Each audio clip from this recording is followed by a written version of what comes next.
Good afternoon. I wanted to do this devotional from the space. We're going to be actually having worship this Sunday, Lord willing, and if the weather cooperates. But I'm also here to capture one of my favorite parts about spring and summer in New England, and that is the color green. I mean, it's the same landscape we've been looking at for months now, and yet it's completely changed by this explosion of growth and new life. And if you like to get outdoors and maybe you go through a hike through the woods, you'll see all kinds of flowers and plants blooming. You'll see saplings straining, growing towards the rays of sunshine.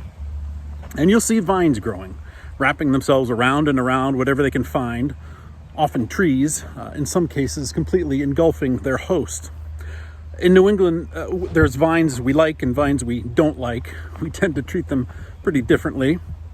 We like the English ivy that grows in some old brick homes and school buildings, and we encourage that to grow. If you've got grapevines, you not only hopefully have built a trellis for them to grow on, but you prune them, right? You tend to them so that when the time comes, you'll get delicious fruit.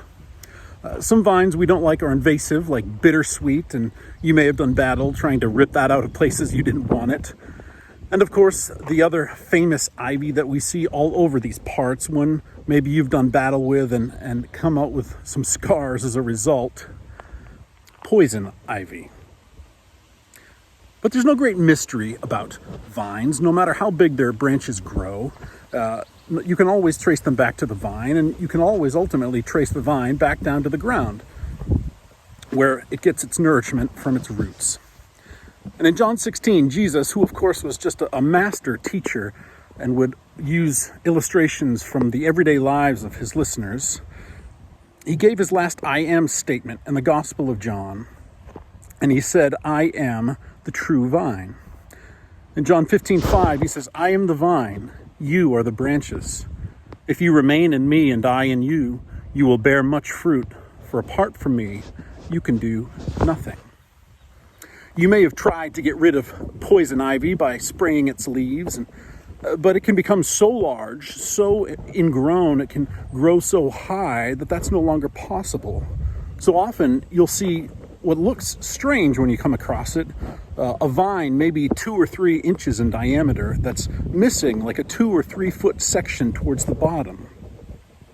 Now, for that vine of poison ivy, all the leaves, all the branches, the whole vine from that point up will die because it's been cut off from the vine that gave it life. So if we imagine our lives as branches, and we think about our decisions, how we spend our time, what we consume, we've got choices about the nourishment we're going to take in. But Jesus says, apart from me, you can do nothing.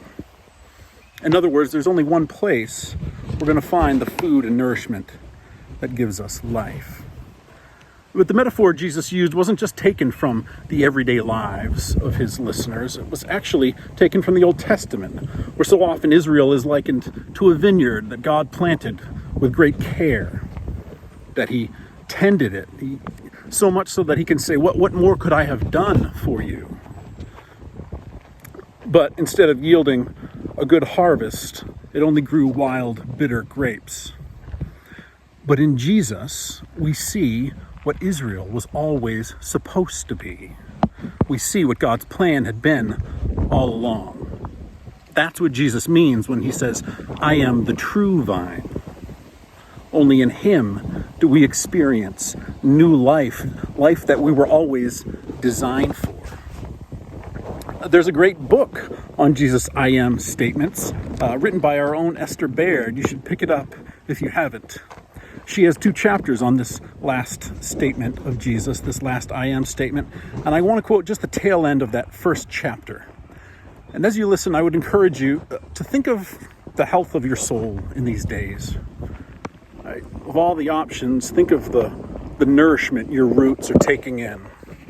And think of the kind of life you're aching for as you look forward towards the future.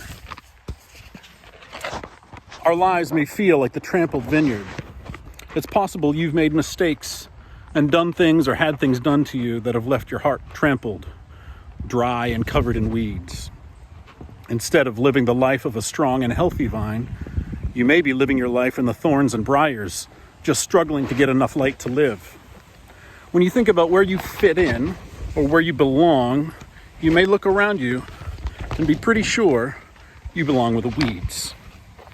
Perhaps a dry, dusty ground is the best you can hope for in this hard life. But this is not where you belong.